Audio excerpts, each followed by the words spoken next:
Continuamos con La Noche.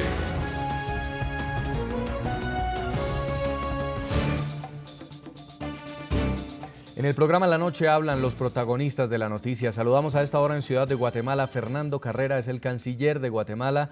Canciller Carrera, gracias por atendernos. Muchas gracias por llamarme.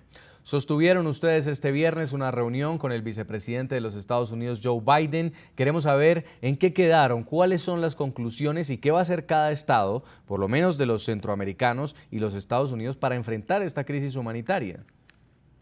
Mira, es un primer diálogo, no era un momento para tomar acuerdos firmes en acciones, sino para tratar de acercar posiciones en cuanto al diagnóstico y en cuanto a posibles acciones también. Y yo te diría que básicamente hubo algunos consensos. El primero muy importante es que toda respuesta a este problema tiene que tomar en consideración tres principios. Por un lado, la corresponsabilidad de los estados. Todos los estados son responsables de parte del problema y tienen que atender la parte del problema que les toca en su responsabilidad. Lo segundo es que todos los estados están comprometidos a respetar los derechos de la niñez y a buscar que en el marco del respeto a esos derechos se den soluciones de política pública. Y por último, que todos buscamos de alguna manera que los niños permanezcan con sus familias, que haya un proceso de unidad familiar que es esencial para que el niño tenga un buen desarrollo. Canciller. Entonces eso es un elemento que debe preservarse en cualquier tipo de solución de política. Gran parte de los niños que están cruzando la frontera sur de los Estados Unidos son guatemaltecos. ¿Ustedes han podido entender el panorama, la causa de por qué ellos no quieren seguir viviendo en Guatemala? ¿Ellos creen que solo por cruzar la frontera ya se van a quedar en otro país? Mira, lo que pasa es que hay un fenómeno que empezó en el año 2012. Históricamente siempre ha habido algún flujo de menores, de niños no acompañados, que llamamos normalmente, cuyo destino principal es reunirse, unificarse con su familia en Estados Unidos. Pero a partir del 2012 hubo un incremento muy significativo del número de niños centroamericanos en esa condición. Históricamente el mayor cantidad de niños eran mexicanos y es a partir del 2012 que la mayoría empiezan a ser centroamericanos. Entonces hay dos factores que uno puede asociar a esa coyuntura muy particular del 2012 para acá y particularmente te diría en los últimos 9 meses.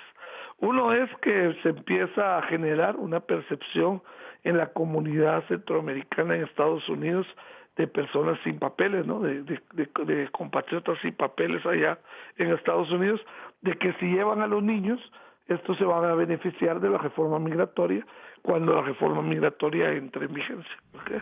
Y la segunda cuestión es que los llamados coyotes, los que se dedican al negocio del trasiego de personas hacia Estados Unidos, empiezan a construir, por decirlo así, una logística más adecuada para trasladar a estos niños, garantizando que grandes convoyos de niños pueden llegar hasta la frontera y, bueno, debido a las leyes internas de Estados Unidos y a los protocolos de atención a la niñez, a los menores de edad, pues entonces una vez que entra en contacto con la patrulla fronteriza, empieza un procedimiento que entre más o menos de 5 a 8 semanas los lleva a estar cerca de algún familiar en Estados Unidos. ¿Y qué va a pasar, canciller, en caso de que haya una deportación masiva de menores a Guatemala? ¿Cuál es el trabajo que van a hacer ustedes también con ellos para que no intenten volver a salir por sus medios?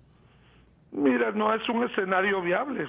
Yo no creo que nadie hoy en la reunión haya planteado el concepto de una deportación masiva. Lo que Estados Unidos ha planteado es que no todos los niños, no todos los menores califican para quedarse en Estados Unidos y para poderse quedar en Estados Unidos dentro del marco de las leyes de Estados Unidos, obviamente. Entonces, que por lo tanto habrá algún grupo de niños que no son deportados, la ley norteamericana no lo permite ese tipo de categoría, sino serían retornados.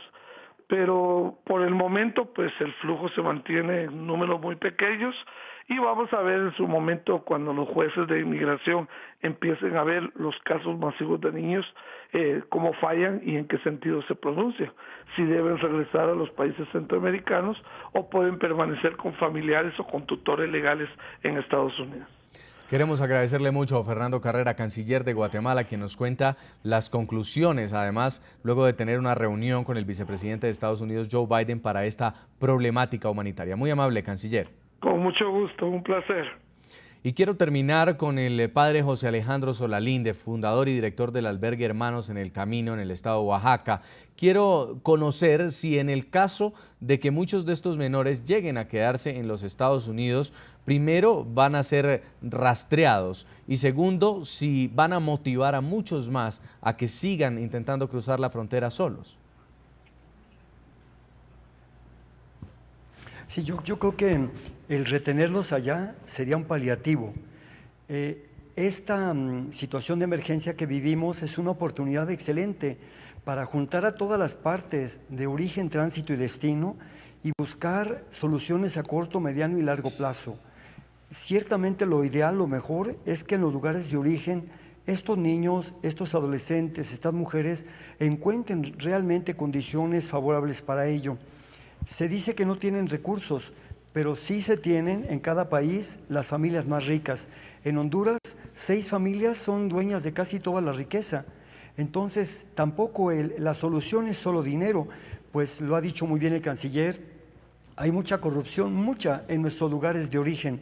Y no solamente Estados Unidos podría dar ese dinero, también México podría dar a colaborar, pero tendría que ser con una honradez probada, tendría que ser con la Contraloría para que donaciones no fueran desviadas a bolsillos particulares de familias que de por sí ya se han enriquecido a costa de los pobres. Quiero agradecerle mucho a José Alejandro Solalinde, fundador, director del albergue Hermanos en el Camino, por habernos atendido en el programa La Noche. Gracias a ustedes, Dios los bendiga a todas y a todos. También quiero agradecer en Miami, Florida, a Carlos Pereira, director ejecutivo del Centro de Orientación del Inmigrante. Gracias por atendernos. Muy buenas noches y gracias por la oportunidad de llevar este tema tan importante al mundo.